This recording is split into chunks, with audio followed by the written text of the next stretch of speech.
అమరావతి రాజధానిగా పనికిరాదు. అమరావతిలో వరదలు, అమరావతిలో రోడ్లు లేవు, అమరావతిలో ఎటువంటి అభివృద్ధి పనులు జరగట్లేదు. అమరావతి కంటే మావేగానే బెటరు అని రోజు వైసీపీ శ్రేణులు, అదేవిధంగా సాక్షి మీడియా కోడైకొస్తారు. అసలు తెల్లారు లెగిస్తే ఇదే రుద్దుడు. మీరు దృశ్యం సినిమా చూసే ఉంటారు వెంకటేష్ గారిది. అబద్ధాన్ని పదే పదే పదే చెబితే కాన్షియస్లో మనకి అది గుర్తుండిపోయే అవకాశం అయితే ఉంటుంది. నిజానికి అబద్ధానికి కొన్నిసార్లు కన్ఫ్యూజ్ అయ్యే అవకాశం అయితే ఉంటుంది. అయితే జగన్ గారు ఈ విధంగా రోజు వైసీపీ శ్రేణులతో ఈ విధంగా అనిపిస్తున్నారు కదా, రుద్దిస్తున్నారు కదా, అది నిజమేనేమో అని మన జగన్ గారి కోసం ఒకసారి అమరావతి వెళ్ళాను.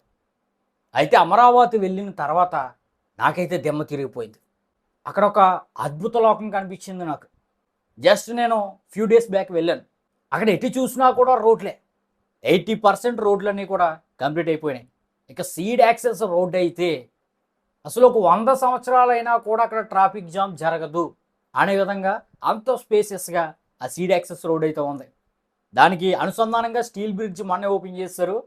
ఇక విజయవాడ నుంచి 10 నిమిషాల్లో మనం అమరావతికి చేరుకోవచ్చు. అంత అద్భుతంగా ఆ సీడ్ యాక్సెస్ రోడ్ అనేది ఉంది. ఇక దానికి తోడు మొత్తం అమరావతితో కూడా అండర్ గ్రౌండ్ డ్రైనేజీతో ఉంది, అండర్ గ్రౌండ్ ఎలక్ట్రిసిటీతో ఉంది.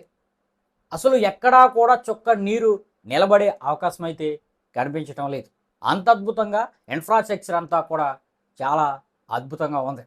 అసలు చంద్రబాబు నాయుడు గారిని విజనరీ ముఖ్యమంత్రి ఎందుకంటారో అమరావతిని చూస్తే నాకు అర్థమైంది. ఎప్పటికీ అక్కడ అనేక అభివృద్ధి పనులు అనేవి జరిగాయి. ఎప్పటికే మొన్న MLC and MLA quarters open చేశారు 13వ తారీఖున. దాంతోపాటు ఐపీఎస్ ఐఏఎస్ క్వార్టర్స్ కూడా అక్కడ అయిపోయినాయి, కంప్లీట్ అయిపోయాయి, త్వరలో ఓపెన్ అవబోతున్నాయి. ఇక జడ్జిలకు, హైకోర్టు జడ్జిలకు దాదాపుగా అరెకరంతో ఒక్కొక్క బంగ్లా తయారు చేస్తున్నారు. 35 వరకు తయారు చేస్తున్నారు. ఒక్కొక్కటి కూడా ఇంద్రభవనంలా ఉంది. మంత్రుల బంగ్లాలు, ఆ మంత్రుల బంగ్లాలు కూడా దాదాపుగా 35 కట్టారు. ఒక్కొక్కటి అరెకరం. చాలా స్పేసియస్గా పరిపాలనలకు అనుకూలంగా ఆ బంగ్లాలు అయితే ఉన్నాయి. చంద్రబాబు నాయుడు గారు చెప్పినట్టు 2028 లోపు అమరావతి అయితే పరిపాలనలోకి వచ్చేస్తుంది. మీరు చాలా రాష్ట్రాల రాజధానులు చూస్తుంటారు. ప్రతి రాష్ట్రం రాజధానిలోనూ ట్రాఫిక్ జామ్ అనేది ఎక్కువ ఉంటుంది. కానీ అమరావతిలో ట్రాఫిక్ జామ్ అనేది ఉండే అవకాశం అయితే లేదు. మరో 100 ఏళ్ళైనా కూడా అక్కడ రోడ్లు చాలా స్పేసెస్గా ఉండే అవకాశం అయితే ఉంది.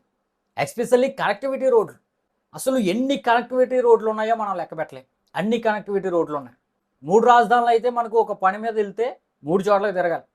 ఆ మూల నుంచి ఈ మూలకి, ఈ మూల నుంచి ఆ మూలకి తిరుగుతూనే ఉండాలి. మాయవేగన్ అన్నారు తర్వాత, అది కూడా అంత సక్సెస్ఫుల్ ఫార్ములాగా నాకైతే కనిపిస్తట్లేదు. దేశంలో, ప్రపంచంలో ఎక్కడా కూడా 3 4 రాజధానులు సక్సెస్ అయినట్టు ఎక్కడ మనకు కనిపించదు. అయితే మీరు అమరావతిలో మీరు ఏ పని మీద వెళ్ళినా అన్ని పనులు కూడా మీకు ఒకే చోట జరిగిపోతాయి. అసెంబ్లీ అక్కడే ఉంటుంది, హైకోర్టు అక్కడే ఉంటుంది. మీకు రాజధాని అయితే ఎలా ఉండాలో ఆ విధంగా చంద్రబాబు నాయుడు గారు తన కొన్న విజన్తో కడుతున్నారు. ఇదైతే ఎక్కడో న్యూస్ చదివేసి, లేకపోతే ఏదో పేపర్లో చదివేసి, స్క్రిప్టు చాట్‌జీపీటీలో తీసుకుని స్క్రోల్ చేసేసింది మ్యాటర్ కాదు. అక్కడికి వెళ్ళి చూసి చెబుతున్న మ్యాటర్. నేను చెప్పే మాటలు కానీ మీకు నమ్మకం లేకపోతే ఒకసారి అమరావతి వెళ్ళి చూడండి. అక్కడ కానీ నేను చెప్పినవి ఏమీ లేకపోతే అప్పుడు మీరు కింద వచ్చి కామెంట్ చేయండి.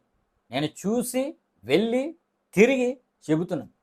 అమరావతి ఆంధ్రప్రదేశ్కి బెస్ట్ క్యాపిటల్గా నాకైతే అనిపిస్తుంది. మరి మీకు ఏ విధంగా అనిపిస్తుందో కింద కామెంట్ అయితే చేయండి.